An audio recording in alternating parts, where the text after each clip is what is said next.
Hey guys, how's it going? Hope you're doing well. My name is Crown, and today I'm going to read you some very interesting stories that I hope that you're gonna love. And now, without further ado, let's go!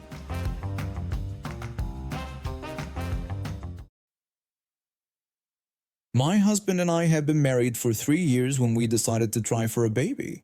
We were thrilled when we found out I was pregnant, but little did I know that this joyous news would lead to some unexpected family drama. I've always had a complicated relationship with my mother-in-law.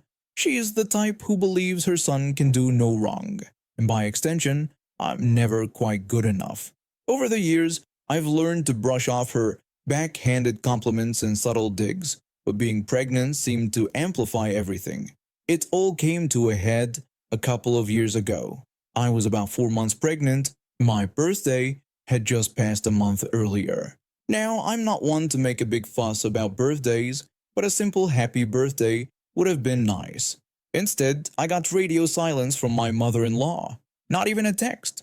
Then, out of the blue, she made a comment that really got under my skin. We were having dinner at their place when she turned to my husband and suggested that they should do something special to celebrate him becoming a father. She emphasized how it was such a big moment in a man's life. I felt my heart sink.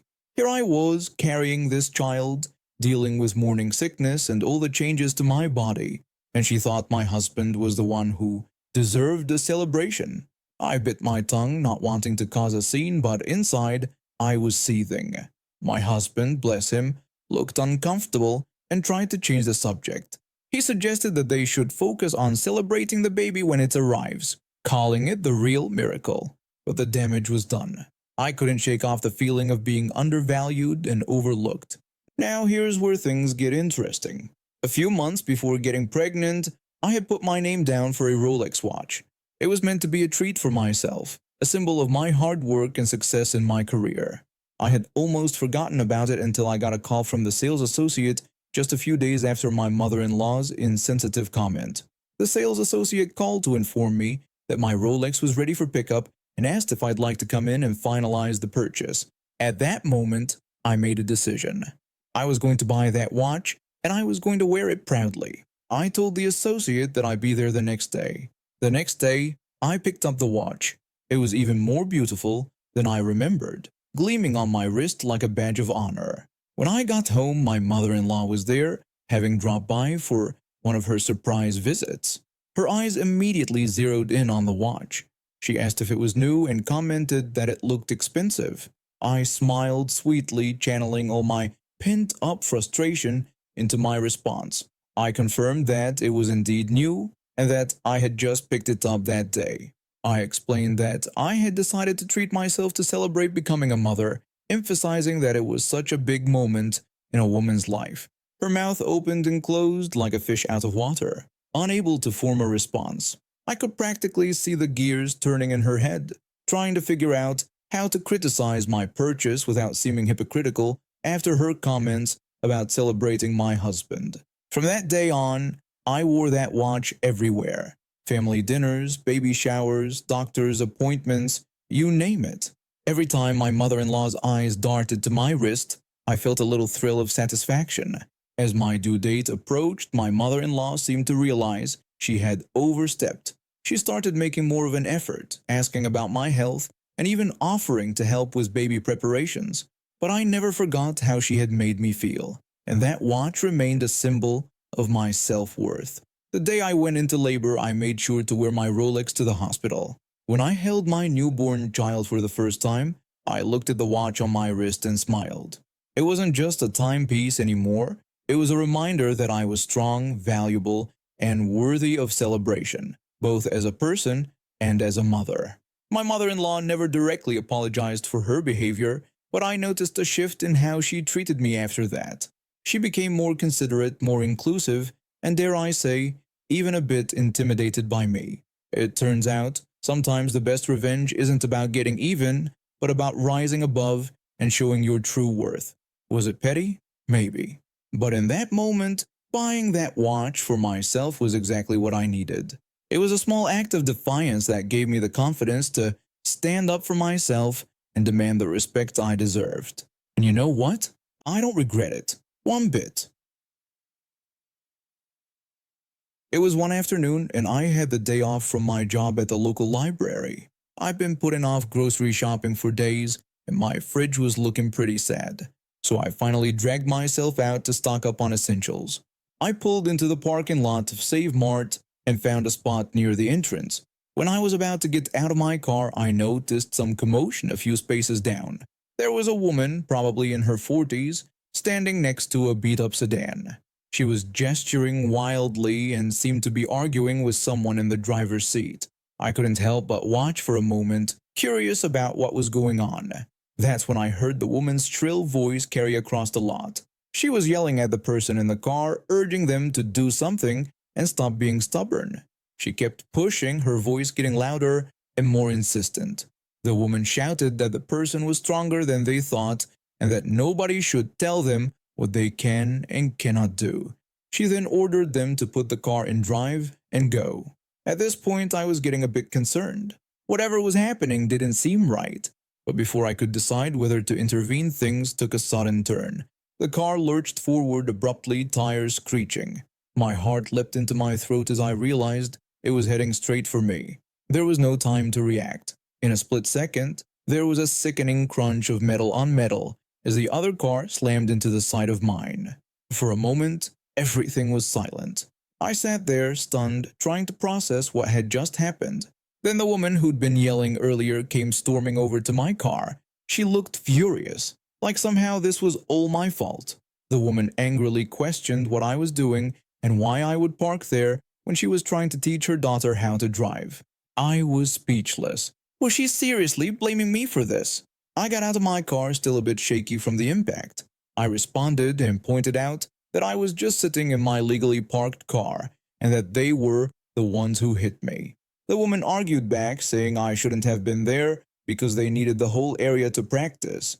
She asked how her daughter was supposed to learn, with obstacles in the way. I told her that this was a public parking lot and that I had every right to be there. I suggested that maybe she should find a better place for driving lessons if she couldn't handle a few parked cars. The woman got even angrier, telling me not to dare tell her how to parent her child. She insisted that her daughter needed to learn and that she wouldn't let anyone stop her from achieving her dreams. At this point, I was getting really frustrated. This woman was clearly delusional. I asked her if she was blind, stating that I was just sitting there with my car and that she was the one who hit me. That's when things took an even crazier turn. The woman's face turned bright red and she started screaming at me. She accused me of discriminating against her daughter because she was blind, saying that people like me were always trying to hold her back. I froze, her words slowly sinking in. Blind? Did she say blind? I looked over at the car that had hit me, and for the first time, I really saw the young woman in the driver's seat. She couldn't have been more than 18 or 19, and she was sobbing uncontrollably. And sure enough, I noticed the white cane folded up in the passenger seat. The realization hit me like a ton of bricks. This woman had forced her blind daughter to drive a car in a busy parking lot with other people around. I asked the woman if she was out of her mind, pointing out that she had made her blind daughter drive a car. I questioned if she had any idea how dangerous that was and that her daughter could have killed someone. The woman yelled back, telling me not to tell her what her daughter can and can't do, insisting that her daughter was capable of anything she set her mind to. By this point, a small crowd had gathered around us. I could hear people murmuring. I pulled out my phone and dialed 911, keeping my eyes on the woman in case she tried to flee. I told her I was calling the police and that this was insane. The woman dared me to go ahead and call them, claiming they would see that I was the one discriminating against her daughter. While we waited for the police to arrive, the young woman in the car kept crying. I could hear her voice, soft and shaky. She pleaded with her mother, saying she had told her she couldn't do this and had begged her not to make her. She asked why her mother didn't listen. The woman ignored her daughter's pleas, continuing to rant about how everyone was against them and how she was just trying to empower her child. I felt sick to my stomach listening to her delusional justifications. When the police finally showed up, they were just as shocked as I was by the situation. They interviewed everyone involved, including some of the witnesses from the parking lot. The woman kept insisting she'd done nothing wrong, but her story quickly fell apart under questioning. The police officer told the woman that she had forced her visually impaired daughter to operate a vehicle, endangering her life and the lives of others. He said that this was reckless endangerment, not to mention several traffic violations. The woman tried to argue that her daughter needed to learn independence, but the officer told her that there were proper channels for that and that this wasn't it. He then told her that she was under arrest. When they led the woman away in handcuffs, she was still yelling about discrimination and how no one understood her. Her daughter was taken to the police station as well, though I overheard them saying they were going to contact other family members to come get her. Their insurance ended up covering the damage to my car, but the memory of that day has stuck with me. I often wonder what happened to that young woman, hoping she's in a safer situation now. I've been working as a bartender for a few years now, and I gotta say, it's been a wild ride. My fiance and I both started at the same bar and grill, slinging drinks and serving up grub. It's where we met, actually. Sparks flew over spilled beers and greasy burgers, and before we knew it, we were planning our wedding. So there we were, on a break between the lunch and dinner rush, decided to pop into the nearby Bed Bath & Beyond. We figured we'd knock out our wedding registry, kill two birds with one stone. We were still in our work uniforms, black pants and blue button-downs, but didn't think much of it. The staff there were super nice. They handed us this scanner thing that looked like some space-age toy gun. We were having a blast, pointing it at random stuff and debating what we needed for our new life together. That's when it happened. This lady with a shopping cart comes barreling towards us, already talking before she even reaches us. She started asking where she could find something, but I cut her off quick, telling her we didn't work there. Big mistake. Her face turned a shade of purple I didn't even know existed on the human spectrum. She insisted loudly that we did work there. I tried to explain that while we were dressed alike, we really didn't work there. She wasn't having it. Her eyes landed on our scanner. She demanded to know why we had it if we didn't work there. I tried to explain about the wedding registry, but it was like talking to a brick wall. A very angry, purple brick wall. She accused us of being liars and lazy, not wanting to help her. She took off, but apparently decided she wasn't done with us. She came back. Twice? Each time she hurled insults and accused us of laughing at her behind her back. The last straw was when she turned to my fiancé and called her a nasty name. That's when I lost it. I suggested, in not so polite terms, that she should go do something inappropriate to herself. An actual employee showed up then, trying to defuse the situation. She offered to help the angry woman if she could calm down. Big mistake number 2, the woman went nuclear, accusing all of us of being in on it together, calling us liars and insisting she knew we'd been laughing at her. As we made our escape, we could hear the poor employee yelling something about a freaking name tag. That was 25 years ago, but it wasn't the last time something like this happened. I can't count how many times I've been stopped in stores because I'm wearing all black. It's pretty common in the restaurant business, but some people see it and their brains short circuit. Usually I can shut it down pretty quick. I'm a big guy, not someone you'd want to mess with, but some people are just off their rockers. There was this one time during the pandemic lockdowns. This guy grabbed my shirt and wouldn't let go, insisting I owed him an apology for not helping him. I had to physically remove his hand from my shirt. Guy was probably off his meds or something. But that day in Bed Bath & Beyond actually brought my fiancé and me closer together. We laughed about it for weeks, imitating Karen's purple face and squeaky voice. It became our inside joke, our shared battle story. And when our wedding day finally rolled around, we made sure to include a little nod to our Karen encounter. Our wedding favors?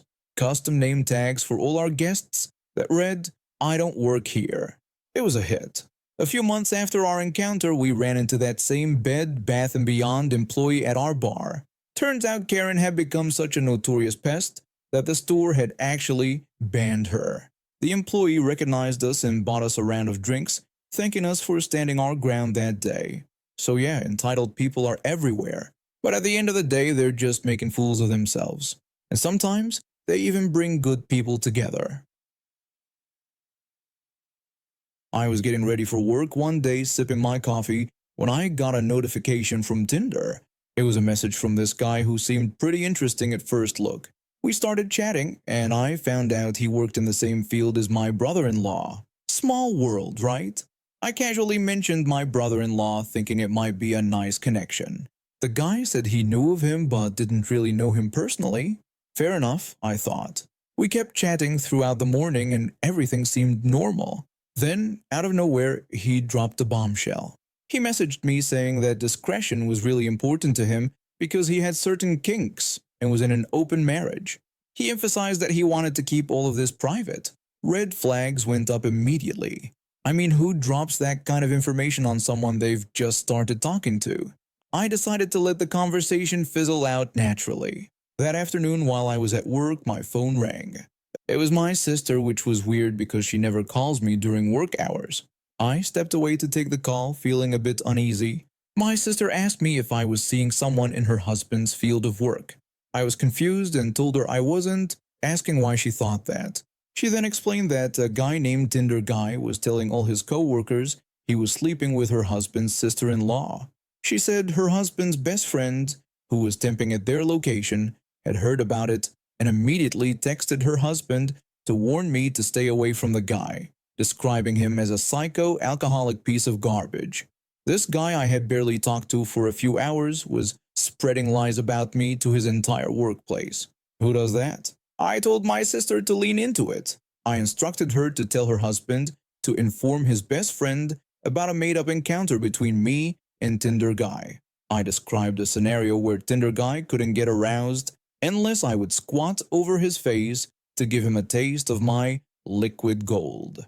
I added that when I refused, he started begging me and calling me mommy. My sister burst out laughing on the other end of the line and asked if I was serious and calling the plan brilliant. I assured her I was dead serious, stating that if this guy wanted to play games, we'd play. I knew it was a bit petty, but honestly, I didn't care. This guy had crossed the line, and I wasn't about to let him get away with it. If he wanted to spread rumors, I'd give him something to really talk about. Over the next few days, I waited anxiously to see what would happen. Tinder Guy unmatched me pretty quickly, which I took as a good sign. But the real satisfaction came about a week later when my brother-in-law called me. My brother-in-law asked if I remembered the guy I had been talking about. I confirmed that I did, referring to him as Tinder Guy. My brother-in-law then explained that the guy had become the laughingstock of the entire workplace. He described how people kept making jokes about the guy's unique interests, and that he could barely show his face without someone asking if he needed a bathroom break or calling him mommy's little boy. It was exactly what he deserved. I commented that this is what happens when you mess with the wrong person. My brother-in-law then got serious, asking if I was okay and stating that the guy sounded like a real piece of work. I assured him I was fine and explained that I had barely even talked to the guy, who had made up this whole story in his head. He added that he'd heard the guy might be transferring to a different location soon, suggesting that he couldn't take the heat. And that was that. I never heard from Tinder Guy again, and honestly, I'm perfectly happy with that. It's a reminder that you never really know who you're talking to online, and some people will go to ridiculous lengths to boost their own ego. I'm taking a little break from online dating. Maybe I'll try meeting people the old-fashioned way for a while. And now we have reached the end of today's stories. Thank you for watching, and see you next time.